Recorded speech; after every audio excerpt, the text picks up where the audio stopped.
Welcome back. సాక్షి గొంతు నొక్కేందుకు సర్కార్ బరి తెగించింది. సాక్షిని ఎలాగైనా అణిచివేయాలనే ఉద్దేశంతో మరో కుట్రకు పాల్పడింది.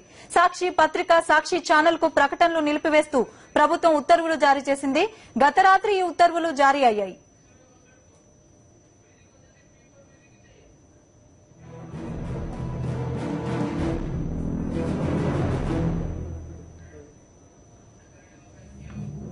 సాక్షి మీడియాకు ప్రకటనల నిలిపివేతకు సంబంధించి మాట్లాడేందుకు వైఎస్ఆర్ కాంగ్రెస్ పార్టీ నేత వాసిరెడ్డి పద్మ గారు ఫోన్ లైన్ లో అందుబాటులో ఉన్నారు. వాసిరెడ్డి పద్మ గారు, సాక్షి మీడియాకు ప్రకటనల నిలిపివేత కుట్రపై మీరెలా స్పందిస్తారు? ఇదంతా కూడా ప్రీ ప్లాన్ స్కెచ్ అండి. ఇంతకు ముందు కూడా దాదాపు ఒక వారం 10 రోజుల క్రితమే ఈ వార్తలు రావడం జరిగింది.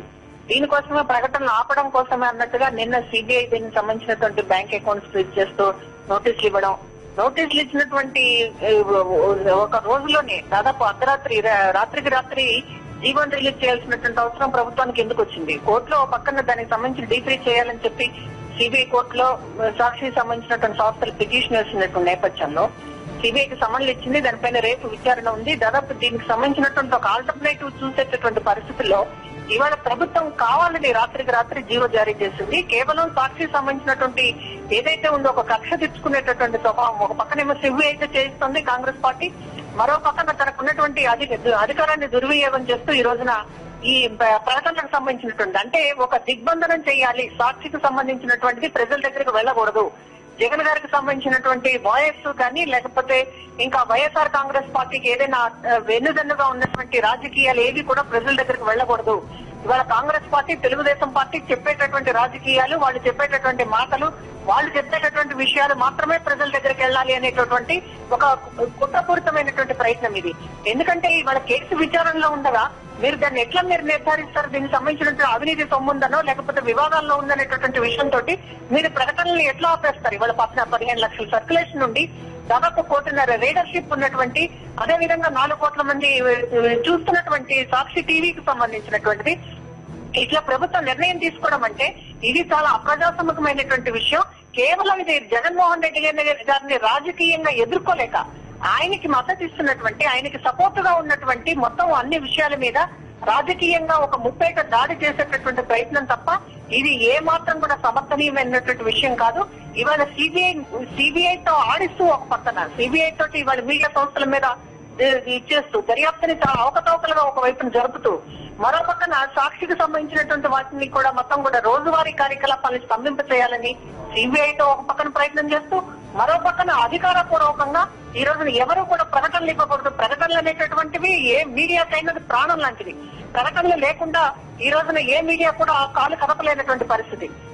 కాబట్టి మీరు దాని ఆయువు పట్ల మీద దెబ్బేస్తున్నారు అని అంటే మీ ఉద్దేశం ఏంటి? ఇవాళ సాక్షి రాకుండా ఉండాలి, సాక్షి చీకట్లో ఉండాలి, సాక్షి వెలుగు చూడకూడదు, సాక్షి ప్రజల దగ్గరికి చేరకూడదు. ఇంతకు మించిన ఎజెండా ఏమీ లేదు. మీడియా సంస్థలకు ప్రకటనలు ఇవ్వకుండా చేయడం అనేటటువంటిది ఇది చాలా దురుద్దేశపూర్వకంగా చేసినటువంటి విషయం. ఖచ్చితంగా ఈ ప్రభుత్వం లేకపోతే దీనికి సంబంధించినటువంటి ఇవాళ తెలుగుదేశం పార్టీ వారు కూడా మాట్లాడుతున్నారు అవినీతికి సంబంధించినటువంటిది ఇది మీడియా స్వేచ్ఛ కాదు అనేటటువంటిది. ఇవాళ పద్మ గారు, నిన్నటి వరకు చట్టం తన పని తాను చేసుకుపోతుంది, సిబిఐకి కాంగ్రెస్ కు సంబంధమే లేదు అని చెప్పిన సీఎం ఇప్పుడు ఒకేసారి ప్రభుత్వానికి సంబంధించి ప్రకటనలు ఇవ్వద్దు, ఆపాలి అని చెప్పి ఉత్తర్వులను జారీ చేయడం వెనుక ఏమనిపిస్తుంది? అంటే సిబిఐకి కాంగ్రెస్ కి ఉన్న ఒక చీకటి సంబంధం అనేది బయటపడిందని అనుకోవచ్చా? సిబిఐని ఖచ్చితంగా సిబిఐ లాంటి ఒక ఉన్నతమైనటువంటి సంస్థలను కూడా ఈ రోజు జగన్మోహన్ రెడ్డి గారికి వ్యతిరేకంగా చాలా దుర్వినియోగమైనటువంటి పరిస్థితులు ఉపయోగించుకుంటోంది. ఈ రోజున కాంగ్రెస్ పార్టీ చేసిన మొదటి నుంచి కూడా దర్యాప్తు తీరు చాలా మంది మేధావులు తప్పుపడుతూ ఉన్నారు. ఏబీకే ప్రసాద్ గారు లాంటి సీనియర్ పాత్రికేయుల దగ్గర నుంచి అందరూ కూడా ఈ రాష్ట్రంలో ఏ దేశంలోనూ ఏ కేసులోనూ చేయనటువంటి పరిస్థితుల్లో దిగజారిపోయి వ్యవహరిస్తోంది సిబిఐ. జగన్మోహన్ రెడ్డి గారి కేసు విషయంలో ఇది తెలుగు ప్రజలందరూ కూడా గమనిస్తున్నటువంటి విషయం. ఒక పక్కన సిబిఐని ప్రేరేపిస్తూ సిబిఐని ఉపయోగించుకుంటూ సిబిఐని దురుద్దేశపూర్వకంగా జగన్మోహన్ రెడ్డి గారికి సంబంధించినటువంటి కేసులో ఉపయోగించుకుంటూ మరొక పక్కన మీరు రాత్రికి రాత్రి ఈ ఉత్తర్వులు జారీ చేయడం వెనుక ఎంత దురుద్దేశపూర్వకంగా చాలా స్పష్టంగా కనపడుతుంది కదా. అంటే కోర్టులో అకౌంట్స్ ఫ్రీజ్ చేశారు అన్నటువంటి ఒక రీజన్ చూపించి మీరు ఆ రీజన్ చూపించడానికే నోటీసులు ఇప్పించి అంటే ఇందులో సాక్షి నడవకుండా చేయడానికి, సాక్షి ప్రాణం తీయడానికి, సాక్షిని హత్య చేయడానికి ఒక రకంగా ప్రకటనలు లేకపోతే ప్రకటనలు అనేటటువంటి లేకపోతే ఖచ్చితంగా ఆర్థికంగా మీడియా సంస్థ పూర్తిగా కుప్పగొనే పరిస్థితి ఉంటుంది. ఉంది. కాబట్టి రెండు రకాలు, ఒక పక్కనేమో అకౌంట్లను ఫ్రీజ్ చేశారు, రెండో పక్కనేమో ప్రకటనలు రాకుండా చేస్తున్నారు. అంటే మీ ఉద్దేశం ఏంటి? సాక్షి బతకూడదు, అది సాక్షి బతకూడదు అనేటటువంటి దానికి జగన్మోహన్ రెడ్డి గారు బతకూడదు, సాక్షి బతకూడదు, కాంగ్రెస్ పార్టీ ఒకటే బతకాలి, తెలుగుదేశం పార్టీ ఒకటే బతకాలి, మీరు రాజకీయాలు చేయాలి. ఇలా ప్రజలకు సంబంధించింది ఎవరు కూడా రాజకీయాలు మాట్లాడడానికి వీల్లేదనేటువంటి పద్ధతిలో మాట్లాడుతుంటే ఎమర్జెన్సీని మించిన నియంత్రిత అన్నంలో తప్పే ఉందని అంటున్నాం మేము ఈ రోజున. పద్మ గారు, ఇంతవరకు ఏ రాజకీయ నాయకులకు సంబంధించిన కేసు కానీ అలాగే ఏ ఇతర కేసులకు సంబంధించి కానీ సిబిఐ కానీ అలాగే ప్రభుత్వం కానీ ఇంత అత్యుత్సాహం ఏ విషయంలోనూ చూపలేదు. సో సాక్షి మీడియా గొంతు నొక్కే ప్రయత్నం కూడా చేసే స్థాయికి దిగజారిపోయింది ప్రభుత్వం అని అనిపిస్తే మీకేమనిపిస్తుంది? సాక్షి అనేటటువంటి ఒక నిషిద్ధమైన సంస్థ కాదు, అదేమి చట్ట వ్యతిరేకమైనటువంటి కార్యకలాపాలు పాల్పడుతున్నది కాదు. ఇది ప్రజల ఆదరణ పొందినటువంటి పత్రిక. దాదాపు పెట్టినటువంటి 4 సంవత్సరాల 2 నెలల్లో జాతీయ స్థాయిలోనే ఏ మీడియా సంస్థ కూడా ఇంత భారీ సర్క్యులేషన్ తో దాదాపు జాతీయ స్థాయిలోనే నెంబర్ 8 పొజిషన్ లో ఉంది సాక్షి పత్రిక మీడియా గాని. కాబట్టి అట్లాంటి దాని మీద దానికంటూ కొన్ని పాఠకులు ఉన్నారు, కొన్ని రాజకీయాలను ప్రజల దగ్గరకు తీసుకెళ్తా ఉంది. ఈ రోజున సాక్షి ఏం చెప్తోంది, సాక్షిలో ఏమొస్తుందో చూడాలని ఎదురు చూసేటటువంటి 15 లక్షల మంది ప్రతి ఇంటికి కూడా పేపర్ వెళ్తోంది ఈ రోజున సాక్షి.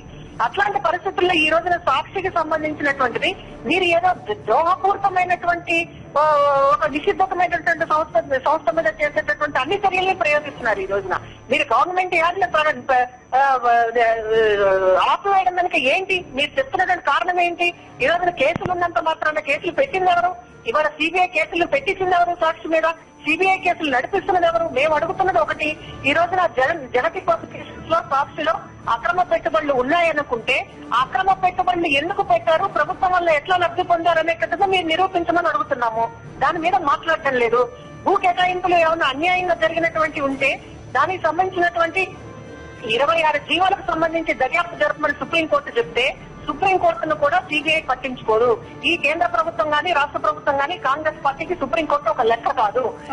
ఉత్తమమైనటువంటి న్యాయస్థానాన్ని కూడా వాళ్ళ ఆదేశాలను కూడా పక్కన పెట్టి ఈ రోజున దర్యాప్తుని మీకు ఇష్టమైనటువంటి పద్ధతిలో, మీకు నచ్చినటువంటి పద్ధతిలో జగన్మోహన్ రెడ్డి గారి చుట్టూ ఉచ్చు బిగించడానికి మీరు ఎంత నీచానికి దిగజారంటే ఈ రోజున మీకు హైకోర్టు ఆదేశాలు మీకు పనికిరావు, సుప్రీంకోర్టు ఆదేశాలు మీకు పనికిరావు, దర్యాప్తుకు సంబంధించి సిబిఐకి ఉన్నటువంటి గైడ్ లైన్స్ మీకు పనికిరావు. కానీ ఈ రోజున మీరు ఒక సెక్షన్ ఆఫ్ మీడియా, కొన్ని పార్టీలు కలిసి సిబిఐని ఆడిస్తూ ఉంటే ఇక్కడ సిబిఐ సంబంధించినటువంటి జాయింట్ డైరెక్టర్ కూడా ఆడిస్తున్నటువంటి పరిస్థితి ఉంది. మరి ఈ రోజున అట్లాంటి సిబిఐ దర్యాప్తు మీద ఆధారపడి ఇవాళ ప్రభుత్వం ప్రకటనలు నిలుపుదల చేస్తే దాన్ని చూస్తా ఊరుకోవాలా? ఈ రోజున జర్నలిస్టు సంఘాలు లేకపోతే ఇతర ప్రజలు ఎవరో మాట్లాడాలని అనుకుంటున్నారా?